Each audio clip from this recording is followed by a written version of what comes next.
एक बार की बात है। एक छोटे से गांव में एक हाथी रहता था।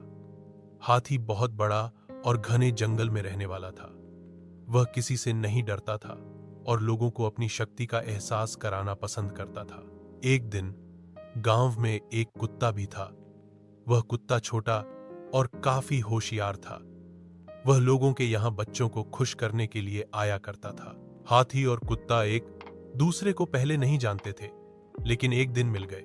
वे दोस्ती करने लगे और अच्छी तरह से बातचीत करने लगे। हाथी ने कहा, मुझे बहुत खुशी हुई कि मैं तुम्हें मिला।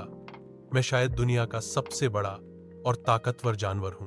कुत्ता समझता था कि हाथी थोड़ा बड़ा और घमंडी है, इसीलिए उसने कहा, हाथी, मुझे मालूम है कि तुम बहुत बड़े हो, लेकिन फिर भी इंसान तुम्हें धकेल कर मार सकता है, और मुझे तो बहुत छोटा और दुर्बल होने की वजह से सब कुछ बचाना होता है। हाथी इस पर हंसते हुए कहा, तुम ठीक कह रहे हो, लेकिन फिर भी मैं कभी बचने के लिए तुम्हारी मदद ले सकता हूं।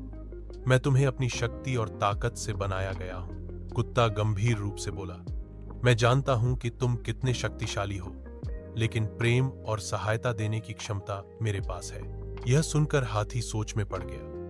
वह समझ गया कि शक्ति और ताकत के बावजूद प्रेम और मदद कुछ भी नहीं होते हैं। हाथी ने खुद को आजमाकर देखने का फैसला किया और वह बच्चों के संगीतायन में से एक साझा करने के लिए खुद को मंडराने लगा।